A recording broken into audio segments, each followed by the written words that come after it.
Dr. Thomas Edward, Chair, ACHEA Barbados Chapter, Mrs. Margaret Faye C. Thompson, President, ACHEA, Mrs. Camille Charles, Chair, ACHEA Trinidad and Tobago Chapter, Professor Winston Moore, Deputy Principal, the University of the West Indies, Cave Hill Campus, and our keynote speaker, Dr. Kofi Nkrumah Young, International Liaison Officer, ACHEA, presenters, all participants present here and online, UETV Global, ladies and gentlemen, it is my pleasure to introduce Professor Winston Moore, an accomplished economist, academic, and administrator. He holds a PhD in economics from the University of Surrey, an MSc in economics from the University of Warwick, and a BSc in economics, the foundation of it all, from the University of the West Indies, Cave Hill Campus. Professor Moore worked at the Central Bank of Barbados as a senior economist. In 2016, he was named the most outstanding economist by the Barbados Economic Society. At the Cave Hill campus, he introduced new modules, including industrial organization and health economics. That's when he came in 2008. He served here at the campus as head of the Department of Economics, director of the School for Graduate Studies and Research, and he's now the deputy principal. In 2008, he was named among one of the 60 of under 60 by the campus. Professor Moore is an outstanding author. He was lead author for the Barbados Green Economy Scoping Study, sponsored by the United Nations Environmental Program and conducted by the campus on behalf of the government of Barbados. He has written, oh my goodness, he has written several pieces of work, including works on tourism, agriculture, fishery, transport, housing, and he is also, as you will soon find out, a very, very engaging lecturer. He has been invited to deliver lectures on issues surrounding development in small island states and has supported the work of international donors through his research. Professor Moore is interested in fostering relationships between the private sector and the academy, and he has done significant work in that area. And today we get to hear him as a lecturer. We get to hear how he applies his background, his training to helping us to understand sustainable strategies for modern higher education institutions. Professor Moore, your audience, please.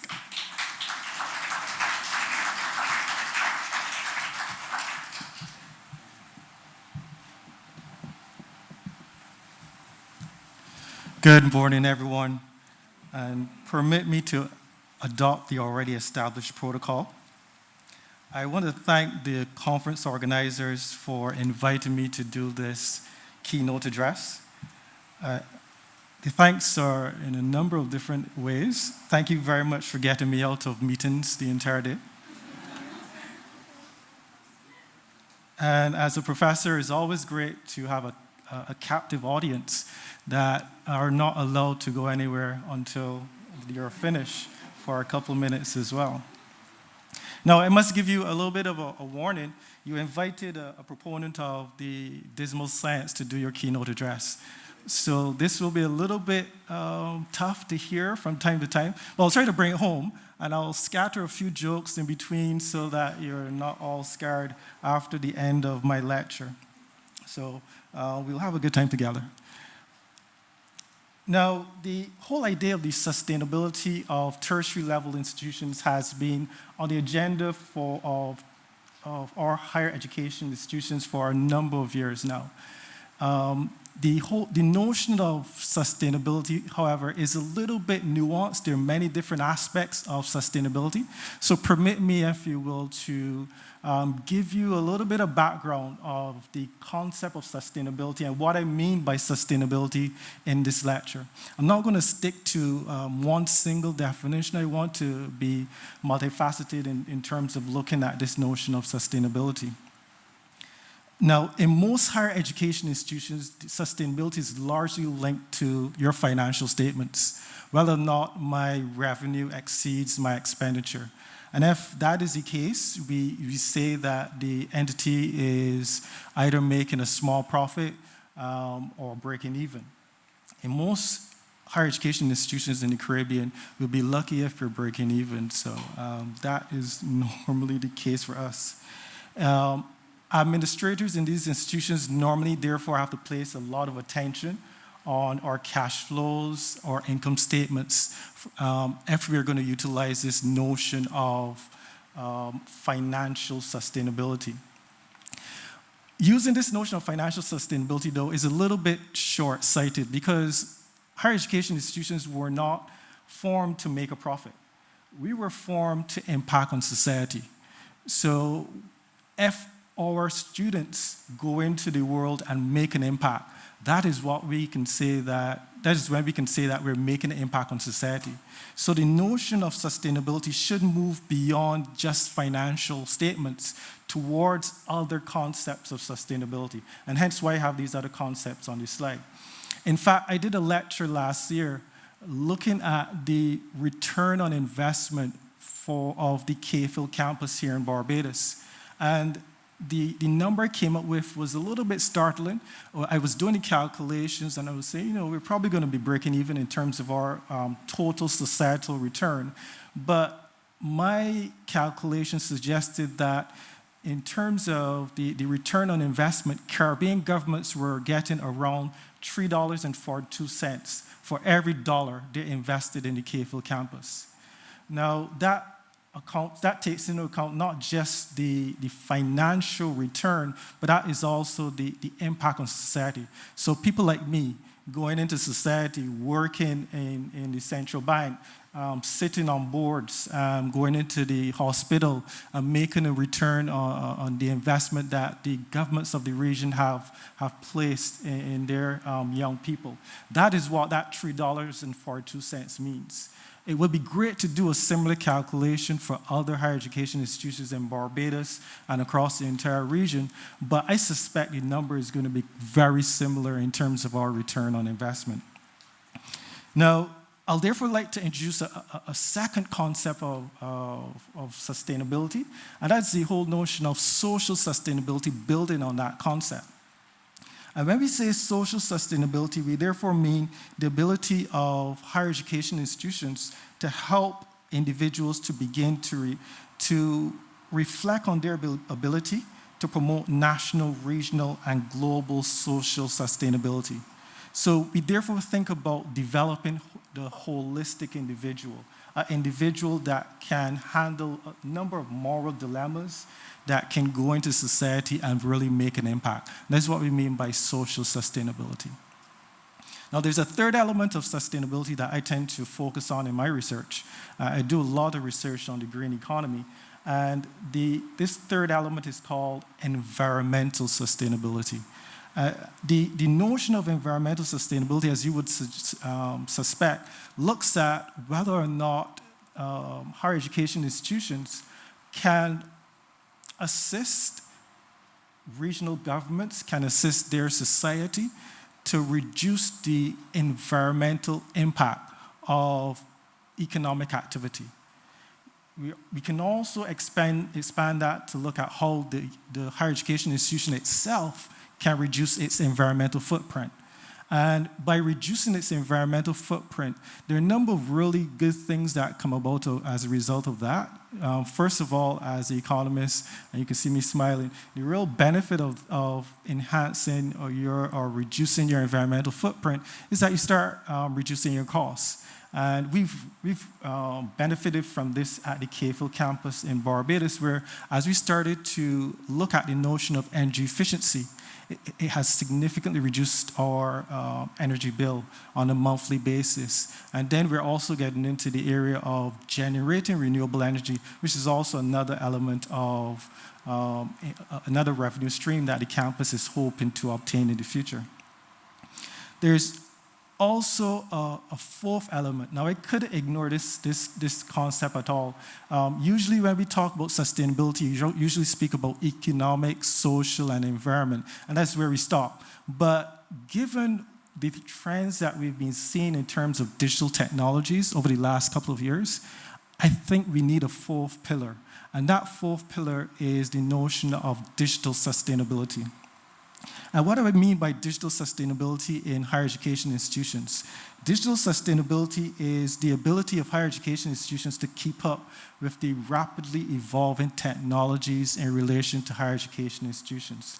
The demands that our students put on us as higher education practitioners to have the facilities that they need, the facilities that they would require to make their learning experience a lot more enjoyable. So this would involve the access to online libraries, access to online software and platforms. For researchers working in these higher education institutions, we're also speaking about the software and the data that they might need access to as well in order to succeed in relation to their research endeavors. So we therefore have this sort of multifaceted framework in relation to sustainability, and this is the framework that I'm going to be utilizing. I'm also going to be interrogating this concept of the current model of higher education. Now, this current model of higher education, I've purposely put this model like this, whereby you can see it's a little bit uneven. And it's uneven because when we look at our financial statements, when we look at the revenue that we're obtaining relative to the expenditure, it's a little bit uneven in relation to the numbers.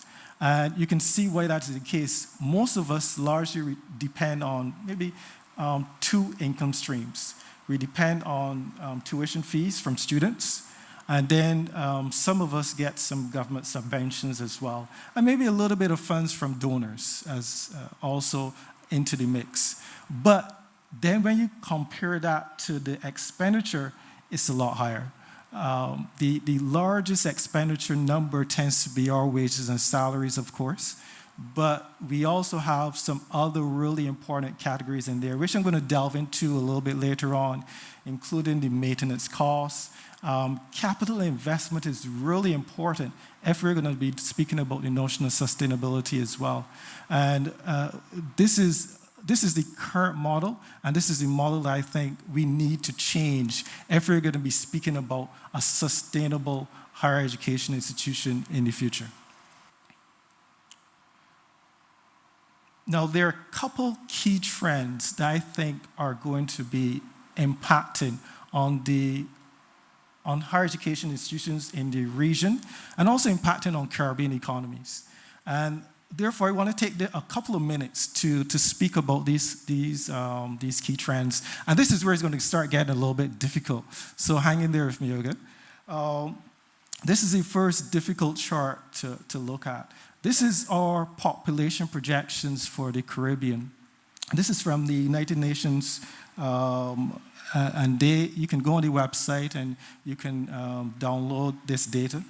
And the United Nations projects that Caribbean populations will continue to rise up until 2050. But after that, you're going to see a leveling off in terms of populations, and then a decline, actually.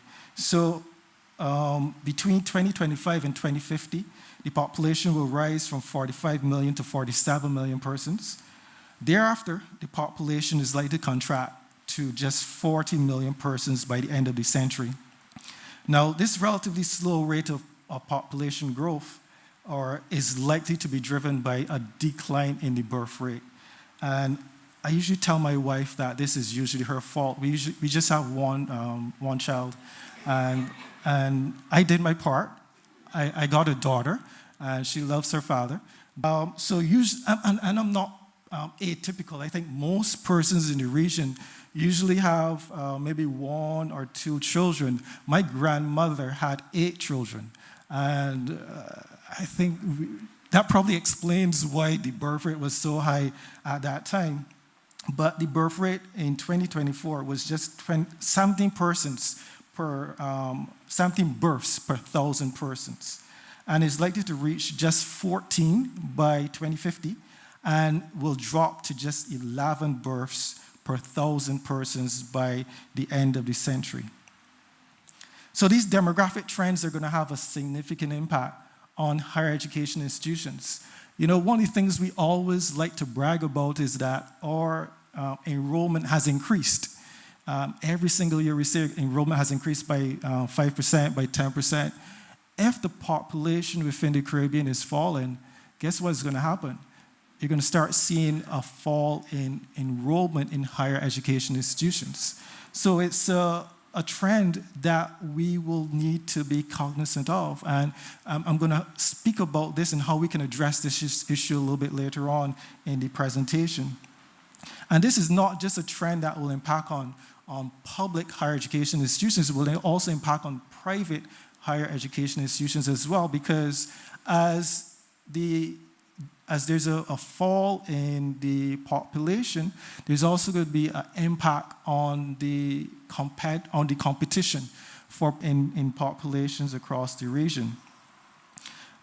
There's also another trend that I wanted to point out as well, and that is a trend in relation to the growth rate for the Caribbean.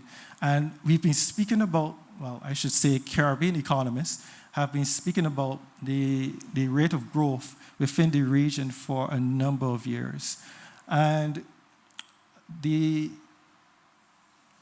this chart isn't very difficult to read. The line that is at the bottom, that is the rate. That's the rate of growth for the Caribbean. So the Caribbean is expected to grow at most by around 2% per year, and that's going to be the slowest rate of growth for any single region that the IMF made projections for. Some countries are going to experience a faster rate of growth, like Guyana.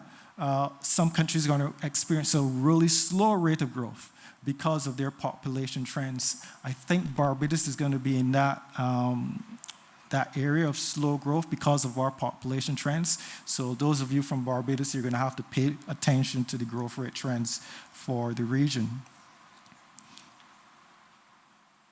Now, looking at the other pillar or the other key trend that is impacting on the Caribbean and also impacting on higher education institutions is artificial intelligence.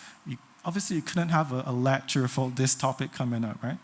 Now, artificial intelligence is undoubtedly one of the biggest trends impacting on economies and impacting on higher education across the world. To give you an idea of the take-up rate of higher education, of artificial intelligence, ChatGPT, I think the most popular incarnation of AI, reached 100 million users in 60 days. It took Instagram around 2.5 years to reach 100 million users. So the take-up rate for ChatGPT was of the order of magnitudes higher and larger than that for any other technology that we would have seen before. Now, this artificial intelligence is going to have significant impacts on the global economy. I know we're speaking a lot about the economic impact, but about the labor market impact. Let me give you the numbers in relation to the economic impact that we're going to see as a result of artificial intelligence.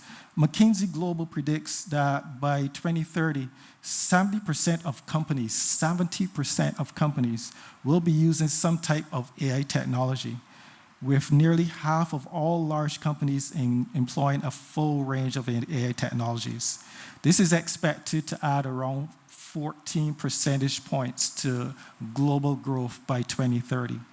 So this is going to be a significant shift in terms of economic trends. A lot of the discussion in the media speaks about the loss of jobs. And that loss of jobs is largely what economists call the displacement effect, whereby those lower order jobs are going to be taken over by AI technologies. But guess what? There are also going to be two other areas that you don't hear about in the media, and those are the productivity effect and also the reinstatement effect. And so the productivity effect is the effect that AI is likely to have on the world of work. So for me, I find that artificial intelligence helps me. It's almost like having a personal assistant on the computer. I can say, go do something while I focus on the higher order activities. And that's the benefit of having artificial intelligence in the workplace. You're also going to see a number of new jobs coming into the workplace as a result of artificial intelligence. And these new jobs are going to be potentially offset the job losses that we see as a result of the displacement effect as well.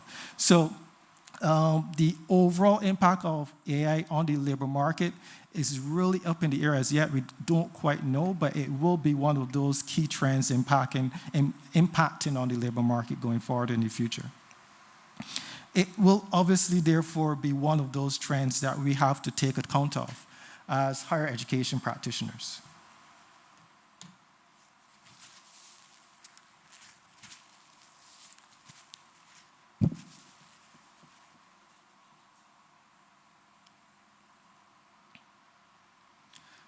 Now let's look at what these trends are going to have, what are going to be the implications of these trends for higher education institutions in the Caribbean. What I did is sort of like a SWOT analysis of these trends and how they're going to impact on the region, and what are the strengths, weaknesses, opportunities, and threats that we need to take into account as higher education administrators. And the first area, the first strength that I wanted to point out are the existence of accreditation councils in most Caribbean countries. Now, I listed them out here. We have a plethora of accreditation authorities within the Caribbean. We have the Caribbean Accreditation Authority for Education in Medicine and Other Health Professionals, the Antigua and Barbuda National Accreditation Board, the National Accreditation Equivalence Council of Bahamas, the Barbados Accreditation Council, the Grenada National Accreditation Board, the Grenada Medical and Dental Council, the National Accreditation Council of Guyana, the University Council of Jamaica, St. Kitts and Nevis Accreditation Secretariat, the Caribbean Area Network for Quality Assurance in Tertiary Education, and the Accreditation Council of Trinidad and Tobago, among others.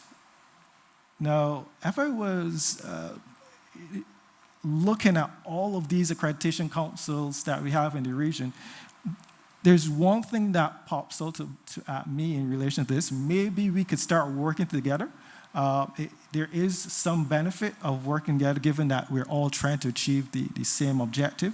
But these accreditation agencies also provide an aspect of strength for the region, for the higher education institutions in the region, because every cycle, they assess these higher education institutions to see whether or not they're ready for change.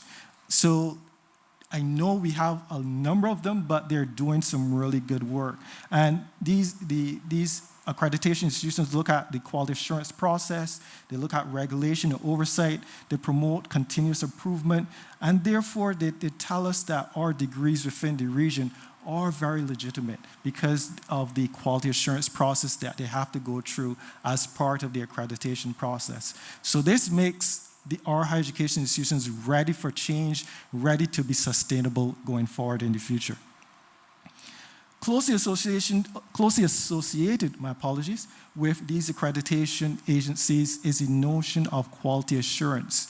Within every one of our higher education institutions, we either have a quality assurance office or we have an overworked quality assurance officer.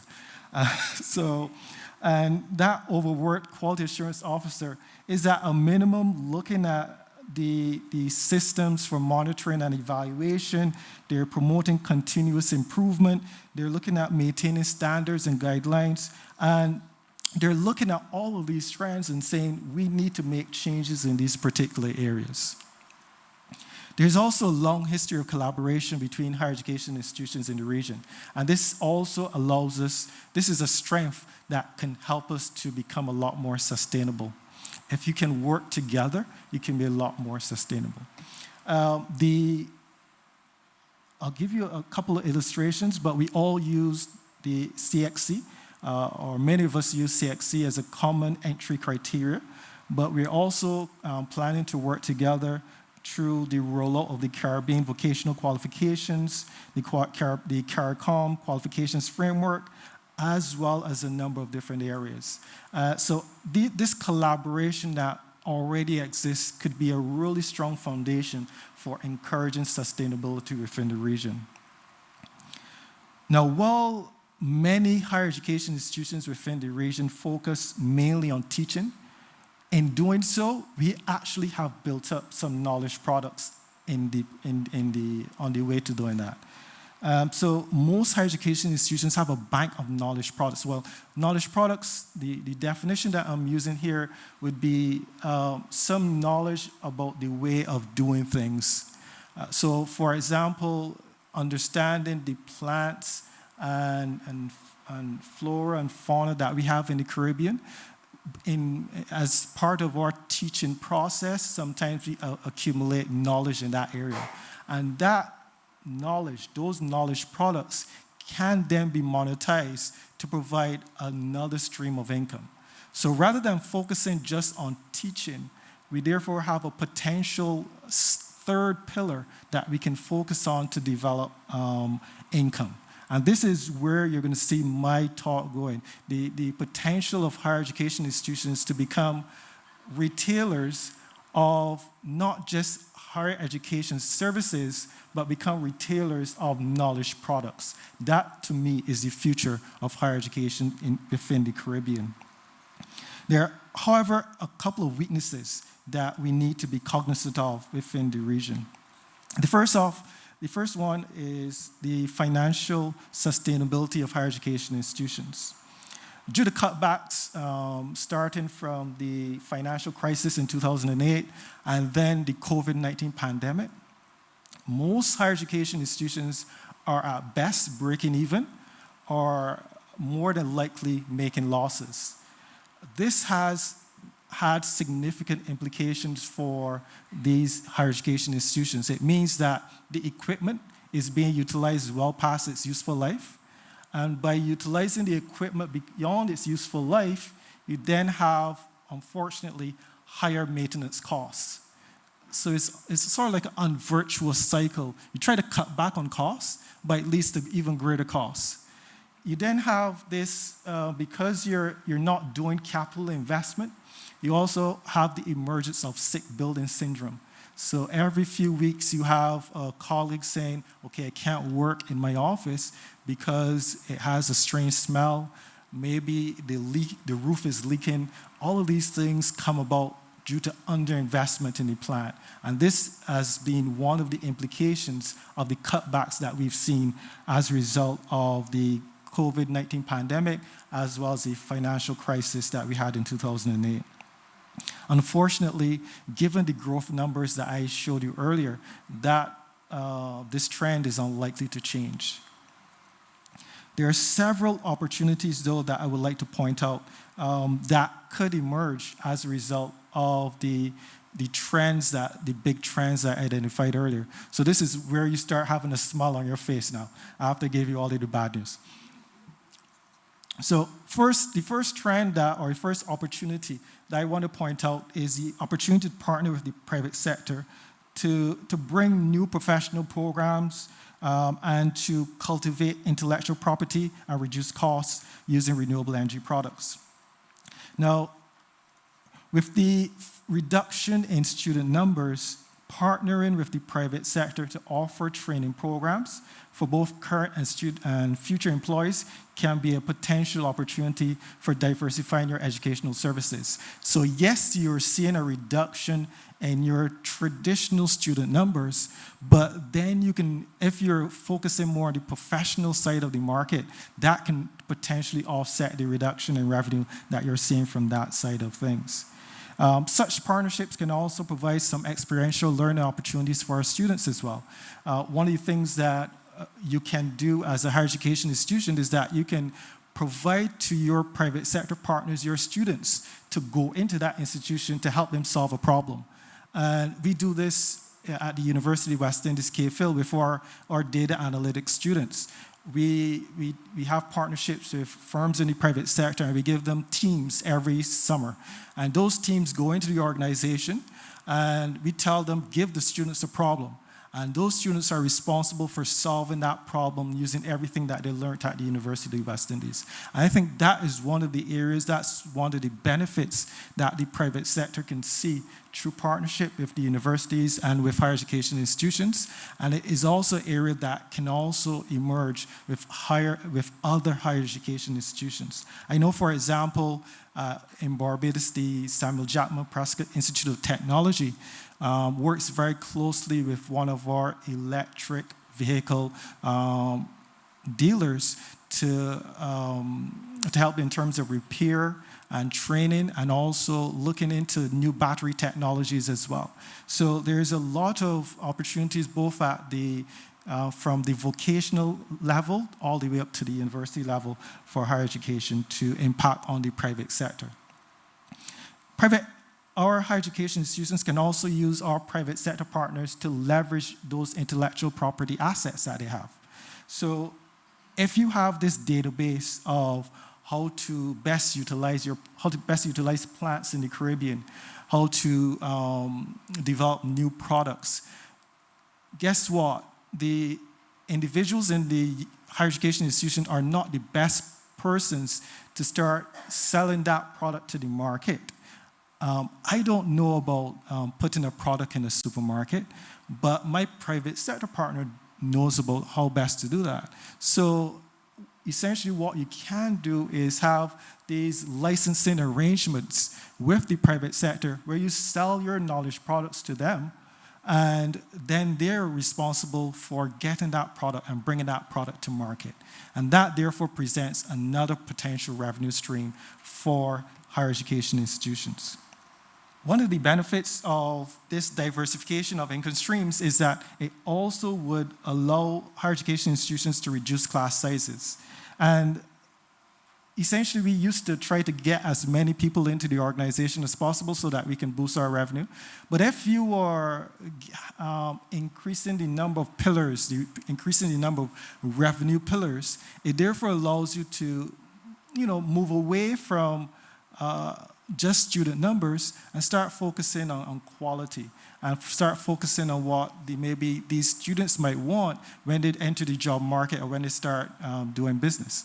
And we've seen a number of benefits from having smaller classrooms. I'm speaking to a room of higher education administrators, so you know the numbers very well. So the performance of these students not improve when you reduce the class size, but the thing that I found particularly interesting was that their performance not only improved in that particular class, but their performance improved in other classes in the future as a result of reducing the class size.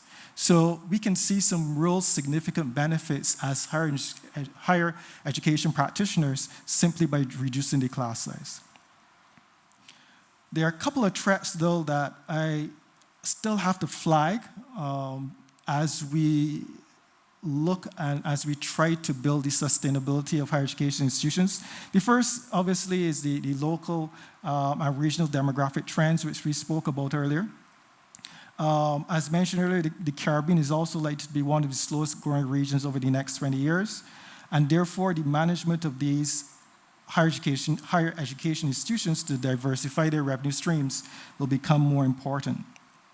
It's also very important for us to be cognizant of the trends in relation to climate change. I think the Hurricane Beryl last week provided a really good illustration of the future for the Caribbean, unfortunately. We're not going to see an increase in the number of storms, but we'll see an increase in the intensity of storms. And I have some bad news. So even though you might not be impacted by that storm, so Barbados was lucky to just a storm passed to the south of Barbados. But because of the damage that storm caused to our brothers and sisters in Eastern Caribbean and our brothers and sisters in Jamaica and other Caribbean islands, our insurance premiums are going to go up in Barbados the following year. So as higher education practitioners, even though you might not be impacted by a storm, your insurance premiums are still going to go up. And this is something that we will need to take into account. One of the threats emerging as a result of climate change. Another really important threat is the threat faced by cybersecurity. As higher education institutions, we hold a treasure trove of data for hackers. We have in our databases students' ID numbers, we have their personal data, and sometimes we have some data on their parents as well, sitting within our databases. And this will become a significant target, or it is already a significant target for hackers, but we will have to spend a significant amount of money trying to shore up our systems from these potential attacks that we're seeing on a regular basis. So what are the strategic responses that we need to put in place as higher education practitioners?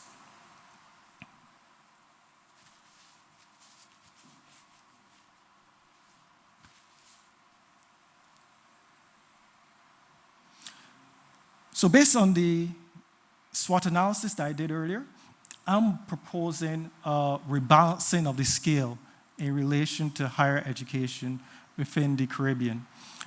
Something that is a lot more sustainable from an economic, social, environmental, and digital perspective. Thank you very much. So my first principal strategic response is that higher education institutions should begin to see themselves as retailers of knowledge products. This would allow them to leverage their portfolio of knowledge products to produce alternative revenue streams and offset the potential effects of falling student numbers. Through partnerships with the private sector, these institutions can develop knowledge products that can benefit not just the partner institution, but also the university as well. Higher education institutions can also leverage the focus on environmental sustainability. Now, every single Caribbean island has environmental sustainability as part of their strategic plan.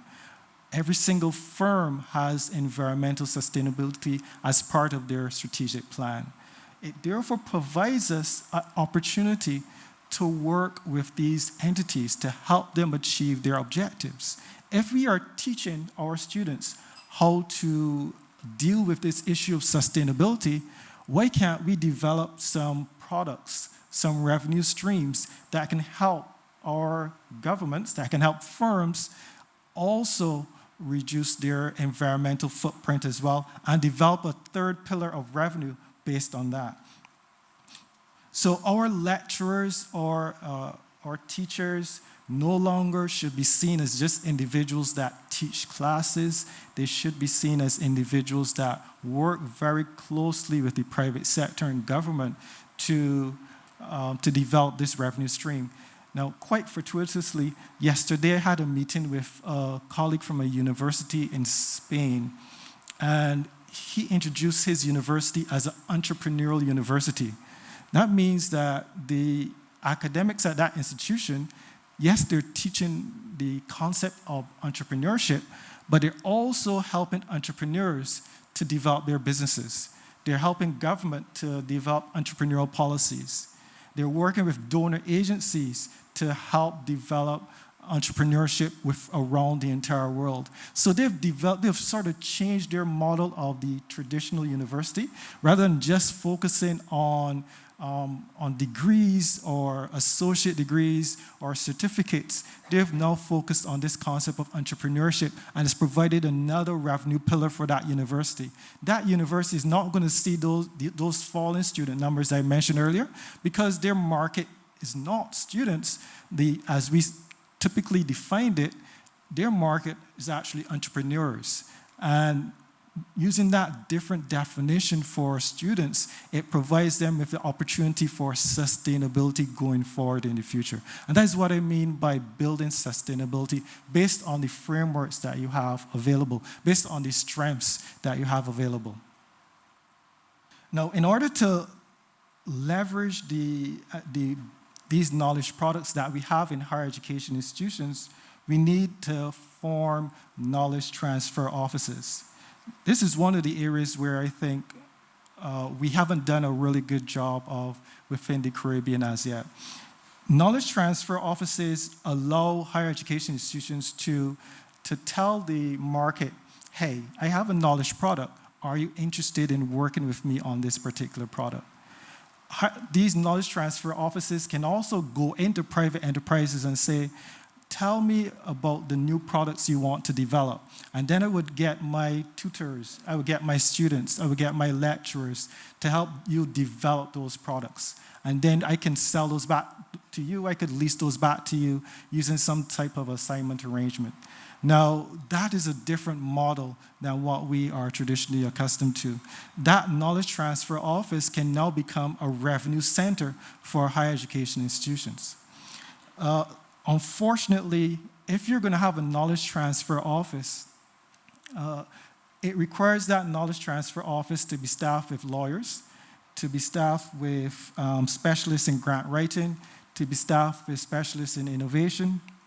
And given the financial challenges that I mentioned earlier, it's unlikely that we'll be able to do this at every single institution within the Caribbean.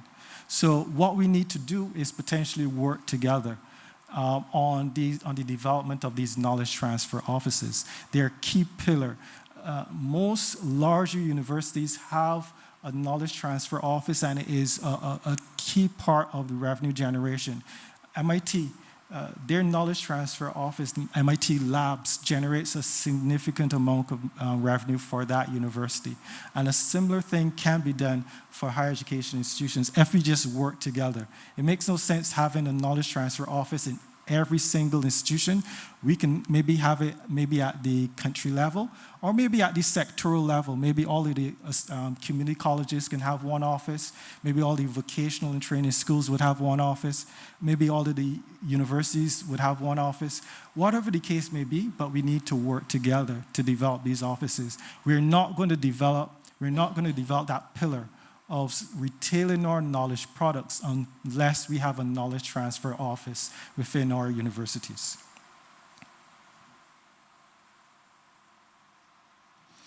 And then finally, we can also boost the sustainability of higher education institutions by leveraging the benefits of smaller classrooms. I spent most of my career before I was made an administrator for my sins within the classroom. And you spent most of the semester simply trying to get through the material. And the students were struggling to keep up. You as a lecturer, sometimes you were a little bit bored because you would have done this a couple of years. But with a smaller classroom, you now can become a little bit more innovative. You can teach individual students. And when those students leave the classroom, guess what? They're more prepared. They already have ideas to start a business. They already have ideas to, when they go into the organization, to really make a change. And these are the type of students that would really make an impact on society. And that's the aspect of social sustainability that I mentioned a little bit earlier. And that's the benefit of having smaller classrooms as well. It allows us to build out the social sustainability of higher education institutions. So colleagues, the sustainability of tertiary education institutions, particularly in the Caribbean, therefore hinges on this multifaceted approach that integrates the economic, social, environmental, and digital dimensions of sustainability. These institutions must transition from the traditional model, which I have highlighted earlier, to a model which sees them move from just the provider of educational services to a diversified entity that produces a wider array of knowledge products. By doing so, they can secure their financial viability in the midst of economic cycles and declining demographics. The accreditation and quality assurance mechanisms that we have within the region provide a strong foundation for maintaining standards and adapting to emerging trends, ensuring that institutions remain relevant and competitive. Furthermore, leveraging partnerships with the private sector can unlock new revenue streams, facilitate the commercialization of intellectual property, and enhance the quality of education through experiential learning opportunities. Investment in digital sustainability is paramount. Embracing artificial intelligence and other digital technologies will not only streamline operations, but also prepare students for the demands of the modern workforce. This requires a concerted effort to redesign our curricula, integrate technology into teaching and learning, and foster digital literacy. Environmental sustainability must also be a priority. By adopting green initiatives, which you can read about in many of my papers, higher education institutions can reduce operational costs, contribute to national and regional sustainability. Engaging students and staff in these initiatives can also further embed a culture of sustainability within the institution and broader community. Addressing the challenges posed by demographic trends, economic pressures, and climate change will require innovative strategic responses, and institutions must diversify their income streams, enhance their resilience, protect against cybersecurity. The formation of collaborative knowledge transfer offices can facilitate the commercialization of research and foster partnerships that drive innovation. Ultimately, the sustainability of higher education institutions in the Caribbean depends on the ability to adapt and innovate. By embracing a holistic approach to sustainability, these institutions can continue to fulfill their mission of improving lives through education while contributing to the social, economic, environmental, and digital well-being of their communities. It's through this comprehensive and forward-thinking strategy that higher education in the Caribbean can thrive and remain a vital force for development in the region. Thank you very much.